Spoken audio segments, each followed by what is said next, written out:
Vous ne le savez peut-être pas, mais le mois d'octobre à Nantes vous est peut-être dédié. En effet, dans la métropole nantaise, le 10e mois de l'année est consacré aux aidants. Alors, qu'est-ce qu'un aidant? Comment le quotidien de ces personnes est-il impacté?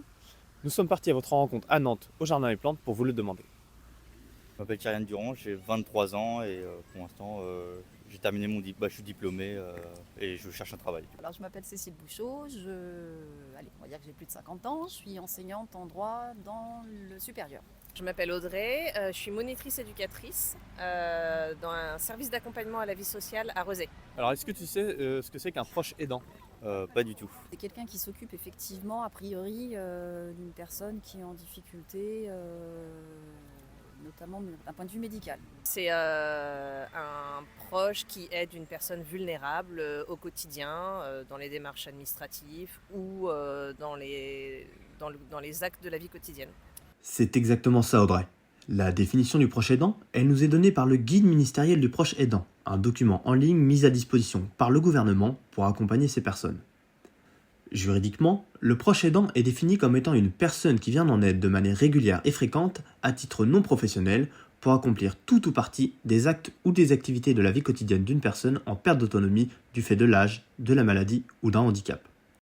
C'est un rôle que connaît bien Cécile, qui prend soin de son enfant en situation de handicap. Pour résumer, j'ai dû changer de métier effectivement pour m'occuper de mon fils et du coup, le fait d'être enseignante, ça me permet d'avoir plus de temps libre. Est-ce que vous bénéficiez d'aides de l'État? Est-ce que vous savez qu'il y a des aides qui Je existent? sais qu'il y a des aides, je ne les demande pas. Vous ne les demandez pas? Voilà. Je les ai demandées quand il était plus petit. D'accord. En fait, il a un suivi qui maintenant est nettement moins lourd, donc voilà, c'est pour ça que je ne sollicite pas d'autres aides.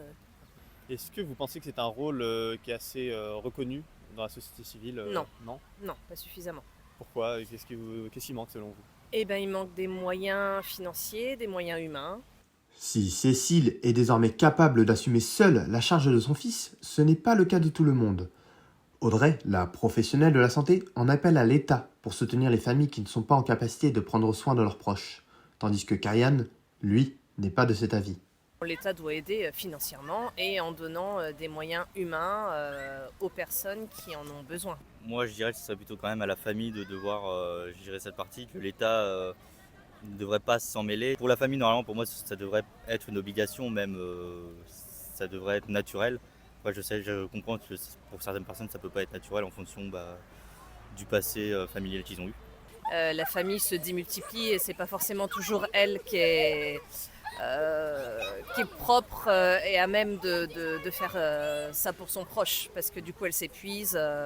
Donc non, il faut vraiment que l'État soit beaucoup plus impliqué. C'est ici, au sein de la Maison des aidants de Nantes, que peuvent se retrouver les personnes qui prennent soin d'un proche vieillissant ou en situation de handicap, afin d'échanger sur leurs expériences, leur quotidien, et essayer de trouver des solutions pour améliorer leur mode de vie. Ce mois d'octobre étant assez chargé pour eux, les employés de la Maison des aidants n'ont pas pu répondre à nos questions.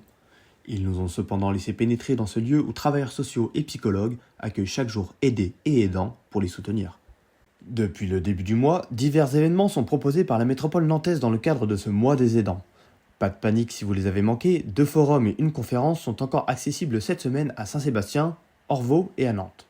Pour plus d'informations, rendez-vous sur le site de la Maison des aidants, disponible sur le lien ci-dessous.